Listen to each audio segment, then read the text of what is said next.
বাড়িতে একটি মাত্র গাছ লাগান, জিনেরা কোনোদিন প্রবেশ করবে না এবং আপনি সম্পদশালী হতে পারবেন। আপনার ঘরের ভিতরে আল্লাহ তাআলা বরকত দিয়ে দিবেন। এই গাছটি হচ্ছে জান্নাতি গাছ। আমাদের বাড়িতে কিন্তু অনেক সময় জিনেরা, দুষ্ট জিনেরা আক্রমণ করে থাকে, অনেক সময় আসর করে থাকে, যার কারণে ঘরে কোনো বরকত থাকে না। একের পর এক মানুষ অসুস্থ হয়ে যায় এবং অনেক সময় জাদুটোনা হয়, কুফরি কালাম হয়ে থাকে। অনেকে জিন পাচার করে মানুষকে ক্ষতি করার চেষ্টা করে। আবার বর্তমান চিকিৎসা বিজ্ঞান এই জিনটা যে আছে এটা বিশ্বাস করতে চায় না। আল্লাহ তাআলা মানুষদের ব্যাপারে একটা সূরা নাজিল করেছে সূরাতুন নাস, আর একটা জিনদের ব্যাপারেও সূরা নাজিল করেছে সূরাতুল জিন।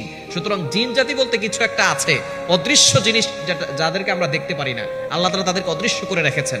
আল্লাহ তাআলা এই ব্যাপারে কোরআনুল কারীমের ভিতরে আয়াত নাজিল করে দিয়েছেন। ২৭ নম্বর পারা ২ নম্বর পৃষ্ঠার ৫-৬ নম্বর লাইন সূরাতুল জারিয়াতের ৫৬ নম্বর আয়াতে আল্লাহ বলছেন, ওয়া মা খালাকতুল জিন্না ওয়াল ইনসা ইল্লা লিয়াবুদুন। I have created the human and the jinn people to worship only me. আমি মানুষ এবং জিন জাতিকে একমাত্র আমার ইবাদত করার জন্য সৃষ্টি করেছি। সুতরাং জিন জাতি আছে, এটা যদি কেউ বিশ্বাস না করে তাহলে তার ঈমানও থাকবে না। যেহেতু কোরআনের আয়াত এবং আল্লাহ তাআলা নিজে বলে দিয়েছেন, যদি কেউ বিশ্বাস না করে তাহলে তার ঈমান থাকবে না, সে মুসলমান থেকে খারিজ হয়ে যাবে। এজন্য জিন জাতি আছে এবং জিন জাতি মানুষকে ক্ষতি করে।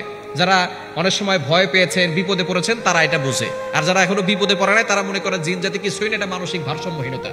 চিকিৎসা বিজ্ঞান যেটা বলে, আধুনিক সায়েন্স, তারা বলে এটা মানসিক ভারসাম্যহীনতা, জিন বলতে কিছুই নাই। এজন্য আমাদেরকে, যারা মুসলমান, তাদেরকে বিশ্বাস করতে হবে জিন জাতি আছে।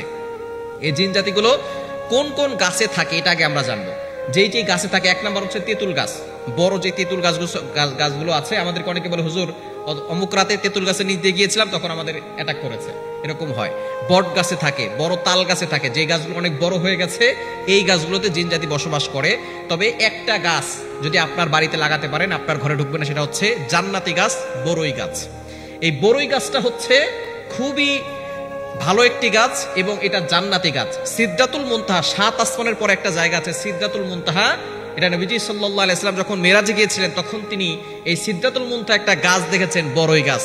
এই বড়ই গাছটা এত বড় গাছ, যার পাতাগুলো হচ্ছে হাতির কানের মতো, এবং তার বড়ই, এক একটা বড়ই হয় ১২ মণ ওজনের, ১১ থেকে ১২ মণ ওজনের এক একটা বড়ই হয়। নবীজি সাল্লাল্লাহু আলাইহি ওয়াসাল্লাম নিজে এসে মেরাজ থেকে বলেছেন যে সেখানে একটা বড়ই গাছ আছে। সুতরাং এই গাছটা হচ্ছে জান্নাতি গাছ। এবং আমরা যখন ইন্তেকাল করি, তখন কিন্তু আমাদেরকে এই বড়ই গাছের পাতা দিয়েই আমাদেরকে কিন্তু গরম পানি দিয়ে তারপরে গোসল করানো হয়। নবীজি সাল্লাল্লাহু আলাইহি ওয়াসাল্লামের কলিজার টুকরা সন্তান যায়েনব রাদিয়াল্লাহু তাআলা আনহা, তিনি যখন ইন্তেকাল করেছেন, তখন তাকে, বুখারী শরীফের হাদিস, এই বড়ই গাছের পাতা দিয়ে তাকে গোসল করানো হয়েছিল গরম পানিতে। এটা কেন? বর্তমান চিকিৎসা বিজ্ঞান দেখতেছে যে বড়ই গাছের পাতা দিয়ে গোসল করানো হয় কেন। খুব সুন্দর সুন্দর সাবান আছে, অনেক সুগন্ধিযুক্ত সাবান আছে, এটাকে অনেক ক্লিন করে। কিন্তু বড়ই গাছের পাতা দিয়ে কেন করা হয়? যখন গরম পানির ভিতরে বড়ই পাতা দেওয়া হয়, তখন এই পানিটাকে বড়ই পাতা এতটা ক্লিন করে, অন্য কোনো পাতা করতে পারে না, এবং সাবানও এতটা পরিষ্কার করতে পারে না। এই বড়ই গাছের পাতাটার এতটা গুণ রয়েছে, যার কারণে মৃত্যুর সময় তাকে পবিত্র পানি দিয়ে এবং সুন্দর পরিষ্কার পরিচ্ছন্ন পানি দিয়ে গোসল করানোর জন্য ইসলামের বিধান রয়েছে। চিকিৎসা বিজ্ঞান অবাক হয়ে গেছে যে বড়ই গাছের পাতার ভিতরে এমন কি আছে, যার কারণে নবীজি সাল্লাল্লাহু আলাইহি ওয়াসাল্লাম ১৫০০ বছর আগে কোনো সায়েন্স ছিল না, কোনো টেকনোলজি ছিল না, কোনো ল্যাব ছিল না, তখন নবী সাল্লাল্লাহু আলাইহি ওয়াসাল্লাম বলে গেছে বড়ই গাছের পাতা দিয়া গোসল করানোর জন্য। এখন চিকিৎসা বিজ্ঞান এটা দেখে তারা শেষ পর্যন্ত মুসলমান হয়ে গেছে, বলেন সুবহানাল্লাহ। এজন্য এই বড়ই গাছের পাতার ভিতরে অনেক গুণ রয়েছে, এবং বড়ই গাছটা হচ্ছে বরকতি গাছ। আপনার বাড়িতে যদি থাকে, ইনশাআল্লাহ আপনার ঘরের ভিতরে বরকত আসবে এবং জিনরা প্রবেশ করতে পারবে না।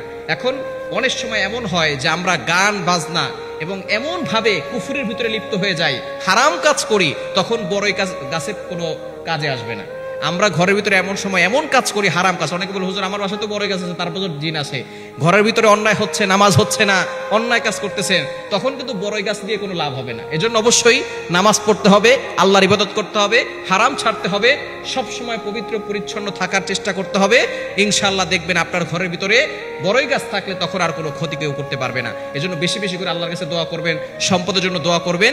যেহেতু এই গাছটা সিদরাতুল মুনতাহা ৭ আসমানের উপরে আছে, বড়ই গাছ, সুতরাং সেই গাছটা যদি আপনার ঘরে লাগান, এই জান্নাতি গাছের জন্য, এই বরকতের জন্য আপনার ঘরের ভিতরে বরকত আসবে। আল্লাহ পাক রব্বুল আলামিন রিজিকের ভিতরে বরকত দান করবেন, সম্পদের ভিতরে বরকত দান করবেন, সংসারের ভিতরে আল্লাহ তাআলা সুখ শান্তির ব্যবস্থা করবেন, জিনের আক্রমণ এবং দুষ্ট মানুষের আক্রমণ থেকে আল্লাহ আপনাদেরকে হেফাজত করবেন।